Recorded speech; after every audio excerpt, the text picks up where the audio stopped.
Hello friends, आप सभी का स्वागत है गामा चैनल पर। आज मैं आपको पिछले पूरे हफ्ते के करंट अफेयर्स के इम्पॉर्टेंट एंड सेलेक्टेड क्वेश्चंस बताने जा रही हूँ। इनके आंसर्स एंड एक्सप्लेनेशन जानने के लिए वीडियो एंड तक ज़रूर देखें। वीडियो के नोट्स बनाने की आपको कोई ज़रूरत नहीं है। नोट्स आप इजीली हमारे टेलीग्राम चैनल से डाउनलोड कर सकते हैं। इनके सभी लिंक्स हमारे डिस्क्रिप्शन बॉक्स में दिए गए हैं। So let's start.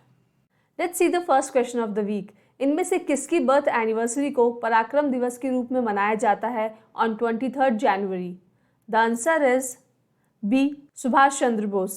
Subhash Chandra Bose, जिन्हें लोग प्यार से नेताजी भी कहते हैं, उनका जन्म हुआ था आज से 125 साल पहले ऑन 23 जनवरी, और उसी दिन की याद में नेताजी जयंती और पराक्रम दिवस यानी कि डे ऑफ वेलोर हर साल इंडिया में सेलिब्रेट किया जाता है। वो Indian national army Azad Hind फौज के हेड थे और फाउंडर थे आज़ाद हिंद गवर्नमेंट के। इस साल उनकी जयंती पर हमारे देश के प्रधानमंत्री नरेंद्र मोदी जी ने इंडिया गेट पे उनके एक डिजिटल होलोग्राम स्टैचू का लोकार्पण किया। टेक्नीशियंस रेज और लाइट की मदद से एक 3D इमेज क्रिएट करते हैं ऑन अ कैनोपी। ये स्टैचू बनेगा at the India Gate canopy, जहाँ पे पहले किंग जॉर्ज 5 का स्टैचू था। Next question. किस देश के भूतपूर्व प्रधानमंत्री को नेताजी पुरस्कार 2022 से सम्मानित किया गया है? The answer is C, Japan. Netaji research bureau ने जापान के former prime minister and member of House of the Representatives in Japan Shinzo Abe को नेताजी अवार्ड 2022 प्रदान किया है। जापान की कैपिटल है टोक्यो, की वर्ल्ड की लार्जेस्ट सिटी भी है, और जापान के करंट प्राइम मिनिस्टर है फूमियो किशिदा। Next question. इनमें से किस तारीख को India national girl child day celebrate करता है? The answer is D, 24 January. National girl child day की शुरुआत हुई थी 2008 में by the ministry of women and child development and the government of India. Girls society में क्या इनइक्विटीज़ फेस कर रही हैं, इससे रिलेटेड अवेयरनेस लाना ही इस डे को सेलिब्रेट करने के पीछे मकसद है। गर्ल्स की शादी में डाउरी देनी पड़ती है, they can not be earning hand of the family. इन्हीं कुछ रीज़न से गर्ल्स को आज भी सोसाइटी में बर्डन समझा जाता है, and they face many issues like female feticide, which leads to disturbed child sex ratio, human trafficking, and other problems. Girls can do everything. They can go to space like Kalpana Chawla. They can be the president of the country like Pratibha Patil. They can play cricket like Smriti Mandhana. तो girl child को बचाने के लिए, child sex ratio को normalise करने के लिए, girls के लिए हेल्दी और सेफ एनवायरनमेंट क्रिएट हो, इसलिए इस डे को सेलिब्रेट किया जाता है। और इसीलिए गवर्नमेंट तरह तरह की स्कीम्स भी लाती है specially for the girls, like Sukanya Samriddhi Yojana, जो कि एक स्मॉल सेविंग स्कीम है exclusively for the girl child. Balika Samriddhi योजना, ये उन गर्ल्स को सपोर्ट करती है जो सोसाइटी के फाइनेंशियली वल्नरेबल सेक्शन से आती हैं। ये योजना इंश्योर करती है कि गर्ल चाइल्ड प्राइमरी और सेकेंडरी स्कूल्स में एनरोल हो और अपनी पढ़ाई पूरी करें। इसी प्रकार और भी स्कीम्स हैं, बेटी बचाओ बेटी पढ़ाओ, मध्य प्रदेश की Ladli scheme. National girl child day की डेट है 24 जनवरी। वहीं international day of the girl child की डेट है 11 अक्टूबर।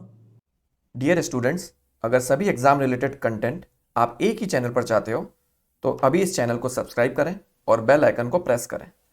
और अगर एग्जाम प्रेप को आप हाई लेवल पर ले जाना चाहते हैं तो डिस्क्रिप्शन में आपको ऐप और टेलीग्राम चैनल का लिंक मिल जाएगा। Next question. इनमें से किस तारीख को international day of education celebrate किया जाता है? The answer is A, 24 January. United Nations general assembly ने 3 दिसंबर 2018 को एक रेजोल्यूशन अडॉप्ट किया था, जिसके तहत 24 जनवरी को international day of education celebrate किया जाता है to celebrate the role of education for bringing global peace and sustainable development. इस साल ये डे सेलिब्रेट किया जाएगा at United Nation headquarters in New York. Dubai expo 2022, Harvard University graduate school of education and global, Minnesota. इस साल की theme है changing course transforming education. Last 2-3 years में कोविड पैंडमिक की वजह से एजुकेशन में एक बहुत बड़ा गैप और डिवाइड आ चुका है, और एजुकेशन ऑफलाइन से कम्प्लीटली ऑनलाइन प्लेटफॉर्म पे शिफ्ट हो चुकी है। बहुत सारे लोग ऑनलाइन फैसिलिटीज़ को अवेल नहीं कर पाते हैं, इस वजह से पिछड़ते जा रहे हैं। तो इस साल इनका फोकस है इस गैप को, इस एजुकेशन डिवाइड को कम करना। This day is celebrated by UNESCO and UNESCO के डायरेक्टर जनरल हैं ऑड्रे अजोले। इंडिया अपना नेशनल एजुकेशन डे सेलिब्रेट करती है 11 नवंबर को, जिस दिन भारत के पहले एजुकेशन मिनिस्टर मौलाना अबुल कलाम आज़ाद का जन्म हुआ था। नेक्स्ट क्वेश्चन, इनमें से किस तारीख को नेशनल वोटर्स डे सेलिब्रेट किया जाता है in India? The answer is B 25 जनवरी। नेशनल वोटर्स डे सेलिब्रेट किया जाता है by Election Commission of India. Election Commission of India एक ऑटोनमस बॉडी है under the ownership of Ministry of Law and Justice, Government of India. इसे Constitution of India ने directly establish किया था on 25 जनवरी 1950 सो दैट ये country में fair और फ्री इलेक्शंस करवा सकें। 25 जनवरी 2011 से इलेक्शन कमीशन के फाउंडेशन डे को सेलिब्रेट किया जाता है एज नेशनल वोटर्स डे। इस डे को सेलिब्रेट करने के पीछे पर्पस है जो यंग वोटर्स हैं उन्हें एनकरेज करना कि वो पॉलिटिकल प्रोसेस में पार्टिसिपेट करें। तो हर साल जो भी 18+ अडल्ट्स हैं उनको आइडेंटिफाई किया जाता है, उन्हें एनरोल किया जाता है और उन्हें election photo identity card provide किया जाता है। And since it is a democratic country the role of voting is very important. इस साल की थीम है making elections inclusive, accessible and participative.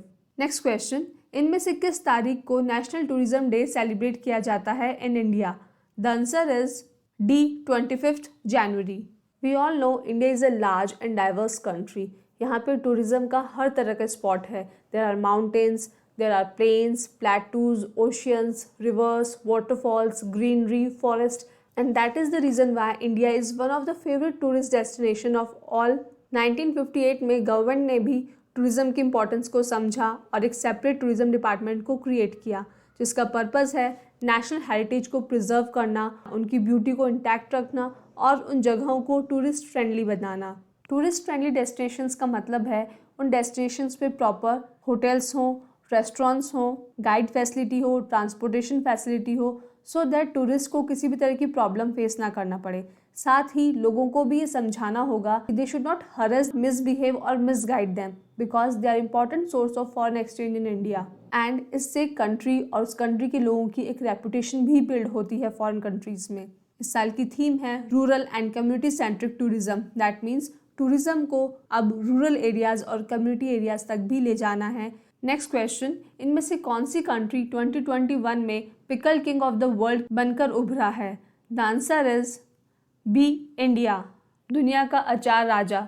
And the reason is India ने financial year 2021 में कुछ 200 मिलियन के क्यूकम्बर गैरकिन्स कॉर्निचोन्स यानी कि खीरा ककड़ी के अचार एक्सपोर्ट किया है और इसके साथ ही इंडिया वर्ल्ड का लार्जेस्ट एक्सपोर्टर बन गया है ऑफ क्यूकम्बर एंड घेरकिन्स। इंडिया में 51 कंपनीज इनको प्रोड्यूस करती हैं और एक्सपोर्ट करती हैं in 2 forms that is packed in drums and ready to eat packs. World की 15% रिक्वायरमेंट को इंडिया अकेला ही पूरा करता है और इंडिया में जो प्लान्स हैं वो इंटरनेशनल स्टैंडर्ड्स के हैं ताकि वो फॉरेन कंट्रीज़ की नीड को केटर कर सकें।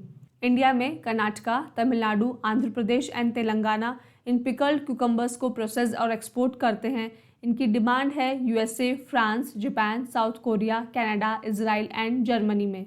Next question, beating retreat ceremony में से गवर्नमेंट ऑफ इंडिया ने इनमें से कौन सा हिम और भजन हटा दिया है? The answer is D abide with me.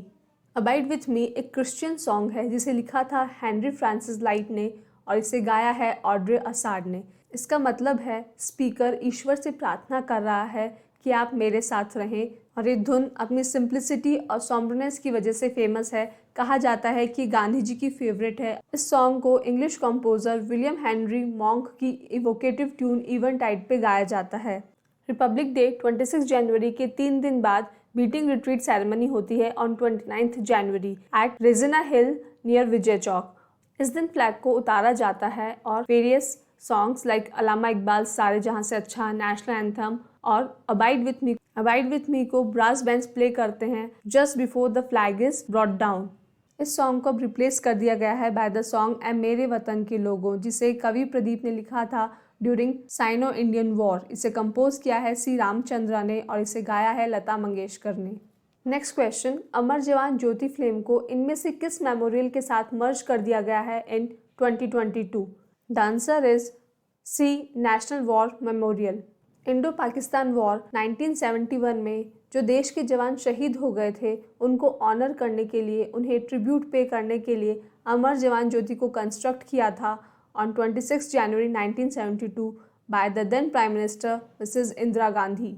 इसे इंडिया गेट न्यू दिल्ली में कंस्ट्रक्ट किया गया था और ये नेशनल वॉर मेमोरियल था until the new National War Memorial has been constructed and inaugurated just 400 meters away from अमर जवान ज्योति।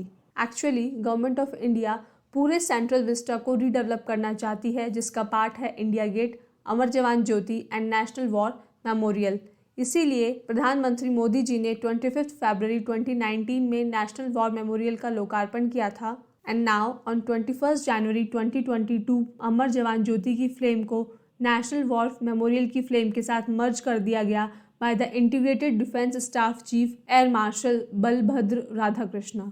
ये जो नेशनल वॉर मेमोरियल है ये सभी देश के शहीदों के लिए है जिन्होंने किसी भी वॉर में अपनी जान गंवाई है देश के लिए, इंक्लूडिंग द वॉर ऑफ 1971। यहाँ पे उन सभी सोल्जर्स का नाम भी गोल्डन इंक से लिखा जाएगा जो कि अमर जवान ज्योति पे नहीं था। The merger of the flame and the dropping of the hymn Abide with Me, both of them are facing issues by the opposition party. Next question, good dot जो कि एक प्लांट बेस्ड मीट कंपनी है, उसने अपना brand ambassador इनमें से किसे नियुक्त किया है? The answer is C, Neeraj Chopra. Good dot एक plant based protein manufacture company है जो कि नॉनवेज को वेजिटेरियन तरीके से बनाते हैं। इनका मानना है कि लोग नॉनवेज इसलिए खाते हैं because they like the taste, तो क्यों ना एक ऐसा प्रोडक्ट बनाया जाए जो वेजिटेरियन हो पर दिखे और टेस्ट नॉनवेज जैसा हो, जैसे कि सोयाबीन से आप कीमा बनाएं। इस तरह के प्रोडक्ट्स बनाएंगे ताकि लोग नॉनवेज खाना कम कर दें और वाइल्ड लाइफ प्रोटेक्टेड रहे। तो बेसिकली ये एक फूड टेक्नोलॉजी कंपनी है जो कि उदयपुर राजस्थान से ऑपरेट करती है। इसकी स्थापना हुई थी 2016 में। Now let's talk about Neeraj Chopra, it's brand ambassador.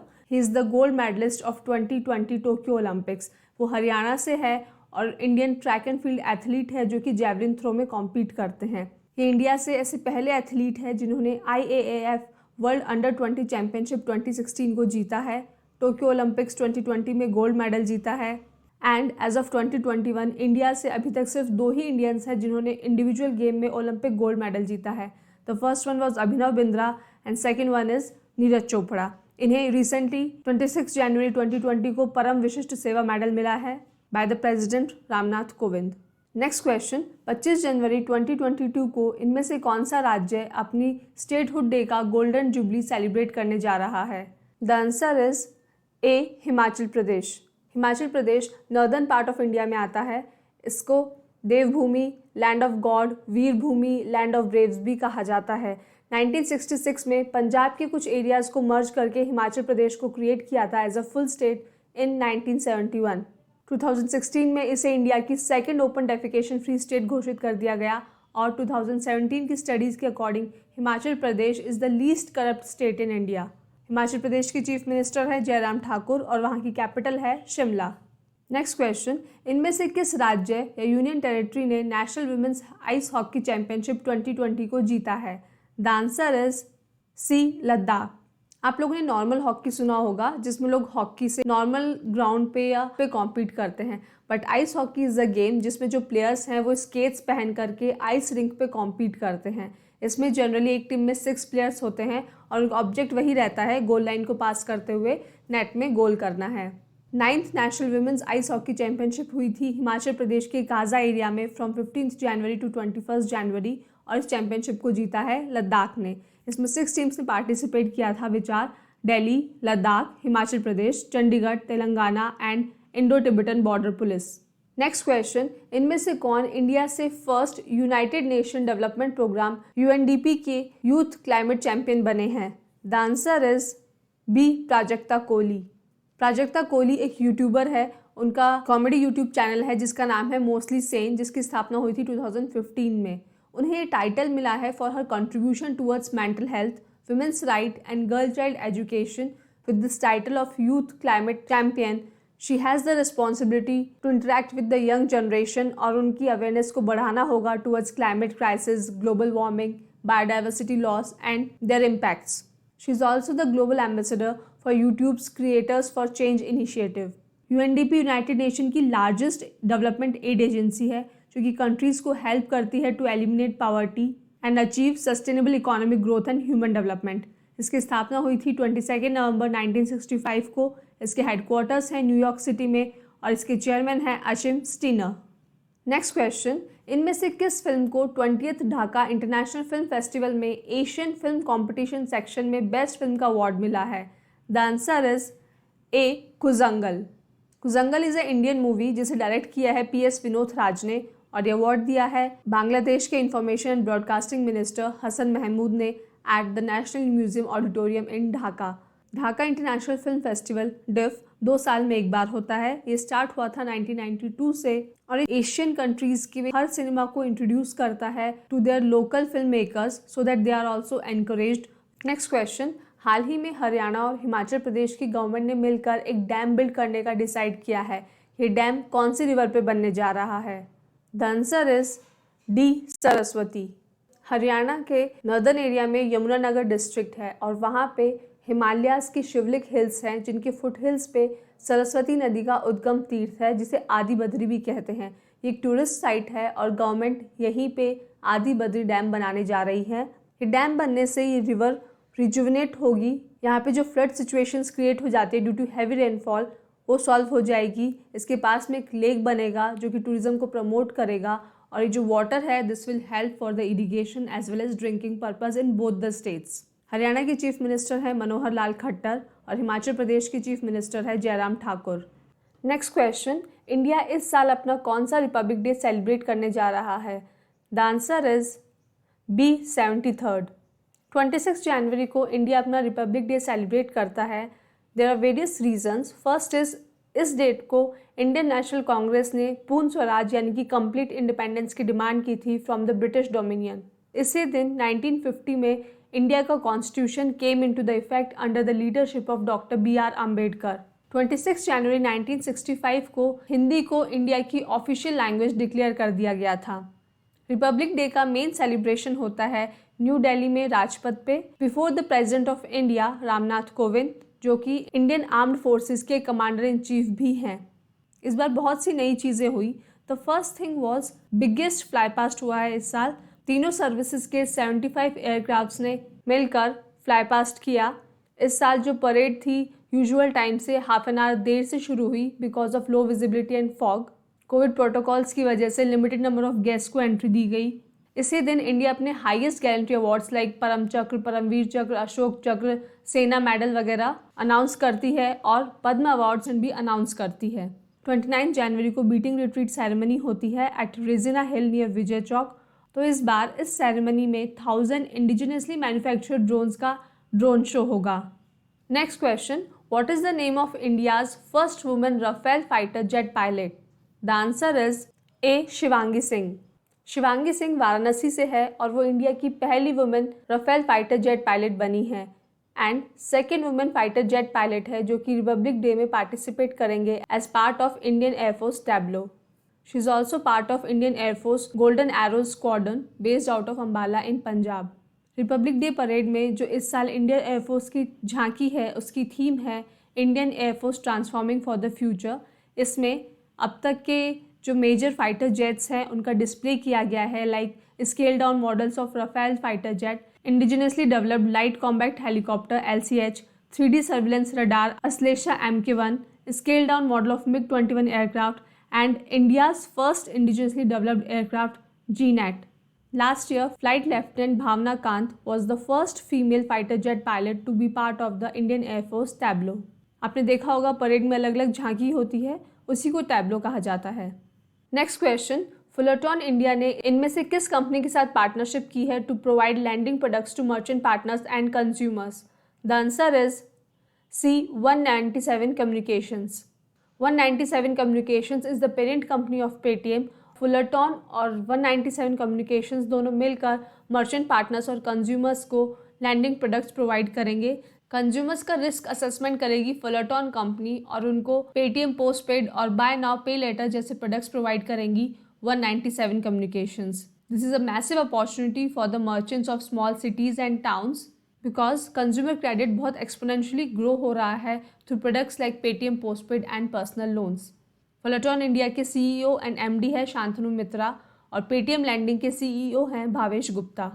Next question, इनमें से कौन सा भारतीय राज्य इंडिया का पहला ग्राफीन इनोवेशन सेंटर शुरू करने जा रहा है in 2022? The answer is B Kerala. Digital university Kerala और centre for materials for electronics technology CMET Thrissur दोनों मिलकर सेटअप करेंगे India innovation centre for graphene, जो कि ग्राफीन की एकेडमिक रिसर्च और इंडस्ट्रियल एप्लीकेशंस के गैप को ब्रिज करेगा। इस सेंटर का इंडस्ट्रियल पार्टनर होगा Tata steels limited. Graphene carbon का एक एलोट्रॉप है लाइक डायमंड। ये अब तक का thinnest and the strongest material है। इसकी शेप होती है लाइक अ हेक्सागन हनीकॉम्ब और ये सिर्फ एक single layer of carbon atoms होता है। इसे ग्रेफाइट से एक्सट्रैक्ट किया जाता है। पेंसिल की जो लिड होती है दैट इज ग्रेफाइट ओनली। तो graphite is a 3D crystalline arrangement while graphene is 2D arrangement. और ग्राफीन की इलेक्ट्रिकल और इलेक्ट्रॉनिक प्रॉपर्टीज इतनी एक्स्ट्राऑर्डिनरी है कि इसका कमर्शियल और इंडस्ट्रियल यूज बहुत ज़्यादा है in biomedical, defence, electronics, energy and sensors. Next question, इनमें से कौन वर्ल्ड का fastest artificial intelligence super computer बनाने का दावा करता है by mid 2022? The answer is B, Mark Zuckerberg. Mark Zuckerberg की company Meta social media company Facebook और इंस्टाग्राम की पेरेंट कंपनी है। इनका super computer research super cluster already world में 5th फास्टेस्ट कंप्यूटर है और जब ये अपडेटेड होगा तो ये वर्ल्ड का fastest artificial intelligence super computer बन जाएगा। और ये new AI research super cluster capable होगा of learning from trillions of examples, work across hundreds of languages and analyze text, images and videos together to determine if the content is harmful or not.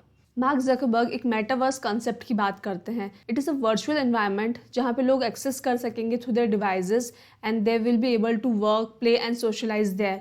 It will be the successor of the mobile internet in future. Next question, इनमें से किस तारीख को international customs day ICD celebrate किया जाता है? The answer is C, 26 जनवरी। 26 जनवरी 1953 में world custom organisation WCO का इनॉग्रल सेशन हुआ था और उसी की याद में ICD को सेलिब्रेट किया जाता है to raise awareness about the importance of custom authorities, how they are responsible for collecting tariff, they lead to smooth movement of goods across borders and prevent illegal trade of certain products. WCO के headquarters है Brussels, Belgium में और इस साल इनकी जो theme है of celebration it is scaling up customs digital transformation. मतलब they want to change this custom system into a digital data system.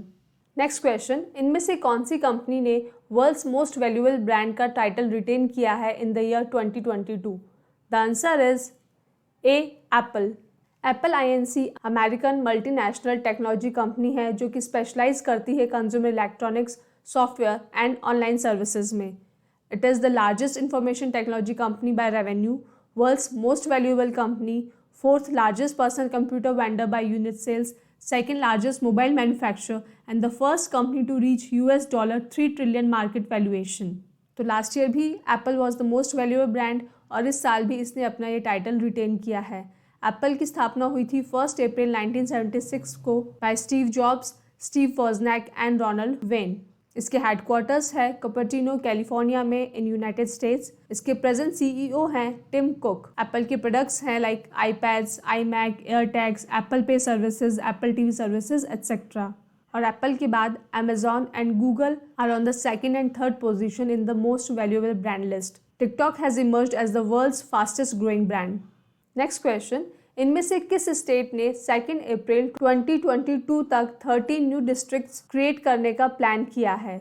The answer is D, Andhra Pradesh. Governor of Andhra Pradesh Biswabhusan Harichandan ने अपने रिपब्लिक डे एड्रेस में आंध्र प्रदेश में 13 new districts बनाने का अपना draft plan share किया है और अगर ये अप्रूव हो गया तो 2 अप्रैल जब तेलुगु का न्यू ईयर डे उगड़ी होता है तब तक आंध्र प्रदेश में 26 डिस्ट्रिक्ट्स हो जाएंगी। This will lead to better administration and development in the areas. Andhra Pradesh के चीफ मिनिस्टर हैं जगन मोहन रेड्डी और आंध्र प्रदेश की कैपिटल है Amaravati. Next question, international monetary fund IMF ने इनमें से किस कंट्री को अपना decision of making bitcoin a legal tender को रिवर्स करने को कहा है? The answer is C, El Salvador. El Salvador एक सेंट्रल अमेरिकन कंट्री है और पहली कंट्री है जिसने क्रिप्टो करेंसी को सभी ट्रांजैक्शंस में as a legal tender money use करना अलाउ किया है, just like US dollar. Bitcoin और क्रिप्टो करेंसी एक वर्चुअल करेंसी है, एक डिजिटल करेंसी है। इसका कोई सेंट्रल बैंक नहीं है, कोई फिजिकल फॉर्म नहीं है। लोग किसी भी ट्रांजैक्शन में बिटकॉइन को यूज करते हैं और एक दूसरे की वॉलेट में ट्रांसफर कर देते हैं। IMF being the international financial institution took the responsibility and warned El Salvador's president to stop using Bitcoin as a legal tender money. Legal tender का मतलब होता है that the government has allowed to use this currency for all transaction purposes. But IMF is not allowing this because there are large risks associated with the use of Bitcoin on financial stability, financial integrity, consumer protection and fiscal contingent liabilities. And the authorities वो डरते हैं कि एक highly volatile digital currency है जिसका control big investors के पास है और वो कभी भी फाइनेंशियल और मॉनेटरी सिस्टम को हार्म कर सकते हैं. They can promote financial crime and hurt small investors. IMF के हेडक्वार्टर्स है वॉशिंगटन DC में. इसकी स्थापना हुई थी 27 दिसंबर 1945 को. मैनेजिंग डायरेक्टर है Kristalina Georgieva. Next question, corruption perception index 2021 में इंडिया की रैंक क्या है? The answer is D85. Non-governmental organisation transparency international corruption perception index की लिस्ट प्रिपेयर करती है सिंस 1995. कंट्रीज के जो गवर्नमेंट डिपार्टमेंट्स हैं वहाँ पे कितना करप्शन है उसके बेसिस पे ये इंडेक्स प्रिपेयर होता है. करप्शन का मतलब होता है अपनी पब्लिक पोजीशन, अपनी पावर का गलत इस्तेमाल करना फॉर प्राइवेट और पर्सनल गेन. CPI 2021 रैंक करता है 180 कंट्रीज को on a scale of 0 which is highly corrupt to 100, that means very clean country. Denmark, New Zealand, Finland, Singapore and Sweden, they are the least corrupt nations of the world, and most corrupt countries are Syria, Somalia and South Sudan. And India has stood at the position 85 with a score of 40, so India is somewhere in between. Next question, हाल ही में इनमें से किस Indian hockey player का निधन हुआ है जिन्होंने 1964 ओलंपिक्स में इंडिया के लिए गोल्ड मेडल जीता था? The answer is D. Charanjit Singh. Charanjit Singh मेरी हिमाचल प्रदेश से है जो ब्रिटिश इंडिया के समय पंजाब में था. इनका जन्म 3 फरवरी 1931 को हुआ और इनका निधन हुआ है 27 जनवरी 2022 को. ये famous Indian field hockey player हैं and he was the captain of the team जिसने 1964 समर ओलंपिक्स एट टोक्यो जीता था. इसके अलावा इन्होंने इंडिया को 1962 एशियन गेम्स में सिल्वर मेडल भी दिलाया है. इन्हें गवर्नमेंट ऑफ इंडिया ने Arjun award and Padma Shri award भी ग्रांट किया है for his achievements in the field of sports. Next question, इनमें से किसे मरणोपरांत पद्म विभूषण अवार्ड 2022 मिला है on the Republic day of India? The answer is B. Bipin Rawat. Bipin Rawat का नाम आप सभी ने सुना होगा. ये इंडिया के पहले चीफ ऑफ डिफेंस स्टाफ थे जिनका हाल ही में एक प्लेन क्रैश में निधन हो गया था. इस साल प्रेसिडेंट ऑफ इंडिया ने 128 पद्म अवार्ड्स ग्रांट किए हैं. इनमें से 4 पद्म विभूषण हैं, 17 पद्म भूषण हैं एंड 107 पद्मश्री अवार्ड्स हैं. पद्म विभूषण अवार्ड इंडिया का सेकंड हाईएस्ट सिविलियन अवार्ड है आफ्टर भारत रत्न. ये मिलता है for exceptional and distinguished services. सभी अवार्डीज़ का नाम जानना हमारे लिए ज़रूरी नहीं है, इसलिए हम कुछ खास लोग का नाम जान लेते हैं. पद्म विभूषण अवार्ड मरणोपरांत मिला है CDS बिपिन रावत को और उत्तर प्रदेश के former chief minister Kalyan Singh ji को. पद्म भूषण अवार्ड जो कि distinguished service of high order के लिए मिलता है, ये मिला है कांग्रेस के सीनियर लीडर गुलाम नबी आज़ाद को, former West Bengal chief minister Buddhadeb Bhattacharya ji को, माइक्रोसॉफ्ट के CEO सत्या नडेला को, अल्फाबेट के CEO सुंदर पिचई को एंड सीरम इंस्टीट्यूट जिन्होंने कोवैक्सीन बनाया है उसके MD साइरस पूनावाला को. वहीं पद्मश्री अवार्ड जो कि डिस्टिंग्विश्ड सर्विसेज के लिए मिलता है, ये मिला है Olympian gold medallist Neeraj Chopra और सिंगर सोनू निगम को along with others. Next question, इनमें से किसने रिपब्लिक डे 2022 पर मिले पद्म भूषण अवार्ड को लौटा दिया है? The answer is C. Buddhadeb Bhattacharya. West Bengal से 3 लोगों ने पद्म अवार्ड्स को रिटर्न किया है. They are musician Sandhya Mukherjee, leftist politician Buddhadeb Bhattacharya and tabla player Aninda Chatterjee. Buddhadeb Bhattacharya का मानना है कि उनकी जो पार्टी है वो काम करती है लोगों के लिए, ना कि अवार्ड्स के लिए, इसलिए उनकी पार्टी का कोई भी मेंबर स्टेज के अवार्ड्स को एक्सेप्ट नहीं करेगा. भारत में पहली बार नहीं हुआ है जब किसी अवार्ड को रिटर्न किया गया है. इसकी शुरुआत की थी मौलाना अबुल कलाम आज़ाद ने, जिन्होंने पहली बार भारत रत्न अवार्ड को लौटा दिया था because he was in the selection committee and he believed कि जो सिलेक्शन कमेटी में होते हैं उन्हें अवार्ड्स नहीं लेना चाहिए. सुभाष चंद्र बोस फैमिली, जिन्हें मरणोपरांत 1992 में भारत रत्न अवार्ड दिया जा रहा था, they return the award because government ने बहुत ज़्यादा समय ले लिया था उनकी कॉन्ट्रीब्यूशन को रिकॉग्नाइज करने के लिए.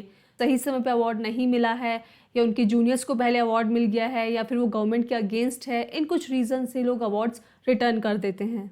Next question and an important one, इनमें से किसे इंडिया के न्यू चीफ इकोनॉमिक एडवाइज़र यानी मुख्य आर्थिक सलाहकार के रूप में नियुक्त किया गया है? The answer is A. V. Anantha Nageswaran.